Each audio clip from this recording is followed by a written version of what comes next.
सत्यपाल मलिक का निधन हो गया। लंबे समय से बीमार थे सत्यपाल मलिक। इस वक्त की बड़ी खबर हम आपको बता रहे हैं, आरएमएल अस्पताल में उन्होंने आखिरी सांस ली है।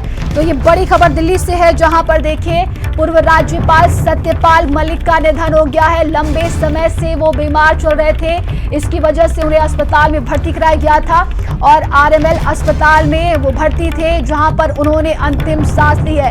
ये बड़ी खबर सामने आ रही है दिल्ली से। पूर्व राज्यपाल सत्यपाल मलिक का निधन हो गया है। बताया जा रहा है कि देखिए वो कई दिनों से बीमार चल रहे थे। और सारा जानकारी के साथ हमारे सहयोगी दीपक हमारे साथ जुड़ गए हैं। दीपक, लंबे समय से देखिए सत्यपाल मलिक बीमार चल रहे थे और अब वो दुनिया में नहीं रहे।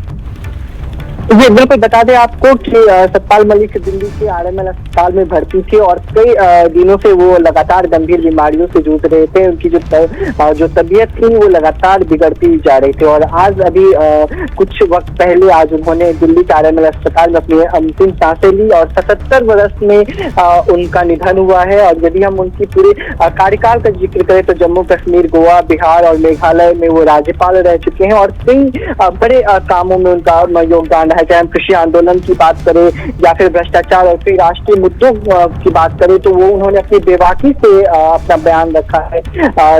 जब वो जम्मू कश्मीर के राज्यपाल थे उस वक्त भी देखा गया था कि जम्मू कश्मीर के कई बड़े मुद्दे तो उन्होंने प्रमुखता से उन चीजों को सामने रखा और काफी लंबे समय से वो गंभीर बीमारी से जूझ रहे थे, जिसका इलाज दिल्ली में लगातार चल रहा था। और इन तमाम चीजों के बाद आज उनका निधन हो गया है और फिलहाल आगे की जो जानकारी है वो बस कुछ ही समय के बाद स्पष्ट हो जाएगा कि आगे की क्या कुछ तैयारी की जा रही है। क्योंकि यदि सत्यपाल मलिक का जिक्र करें, कल भी देखा गया था कि एक राजनीति की बड़ी हस्ती ने अपनी अंतिम सांस ली, तो कहीं ना कहीं आज का भी दिन बेहद कह सकते हैं कि दुखी वाला रहा होगा। क्योंकि जिस तरह से सत्यपाल मलिक का जिक्र किया जाता है, कई बड़े आंदोलन में उन्होंने सहयोग किया, राजनीति में एक प्रमुख आवाज उनको माना जाता था।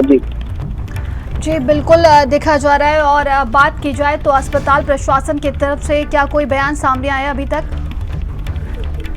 जी बिल्कुल, जिस तरह से अभी फिलहाल जो जानकारी मिल रही है वो लंबे समय से बीमार चल रहे थे और किडनी जैसे गंभीर बीमारी से वो जूझ रहे थे और उम्र का जो तकाजा है 77 वर्ष उनकी उम्र हो चुकी थी। तो कई ऐसे और भी गंभीर बीमारी थी जिससे वो ग्रसित थे। तो कहीं ना कहीं पूरा प्रयास किया जा रहा था उनके स्वास्थ्य को बेहतर बनाने के लिए, लेकिन लंबे उपचार के बाद भी स्वास्थ्य है उसमें कोई सुधार नहीं आ पाया और लंबे इलाज के बाद आज उन्होंने अपनी अंतिम सांसें ली और अंतिम सांस लेने के बाद अब जिस तरह से देखा जाए आधिकारिक बयान का जिक्र करें तो आरएमएल की तरफ से ये बयान जारी किया गया है कि सत्यपाल मलिक अब इस दुनिया में नहीं रहे और बाकी का जो स्टेटमेंट है, जो मेडिकल स्टेटमेंट है, वो भी बहुत जल्द रिलीज किया जाएगा कि आखिर क्या क्या बीमारी थी उन्हें, किन चीजों से वो जूझ रहे थे।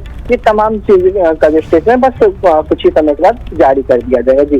जी देखिए, जम्मू कश्मीर, गोवा, मेघालय, बिहार और उड़ीसा के राज्यपाल रहे, ऐसे में कई तमाम बड़े फैसले भी लिए गए थे। दीपक जी बिल्कुल, लगातार यदि खासतौर से यदि जम्मू कश्मीर का जिक्र किया जाता है, जब वो राज्यपाल रहे तो उस वक्त कई बड़े मुद्दे पे उन्होंने प्रमुखता से अपना बयान को भी रखा था। चाहे हम किसान आंदोलन देखे थे, किसान आंदोलन में भी उनका प्रमुख योगदान रहा है। साथ ही कई बड़े मुद्दे में वो अपने बातों को रखते थे और सरकार के साथ किस तरह से सामंजस्य बना करके किस तरह से काम किया जाता था, ये लगातार सत्यपाल मलिक का देखा गया था। और कई आरोप भी लगाए गए थे सत्यपाल मलिक पे, क्योंकि हमने पुलवामा अटैक देखा था, उसके बाद से कई आरोप लगाए जा रहे थे। राजनीति उतार चढ़ाव उन्होंने देखा और तमाम चीजों को देखते हुए भी उन्होंने प्रमुखता से अपने बातों को रखा, चाहे जब वो राज्यपाल थे जम्मू कश्मीर के या फिर जब वो अपने पद से हट चुके थे, तो उन्होंने बेबाकी से अपनी बातों को जनता के सामने रखा। लेकिन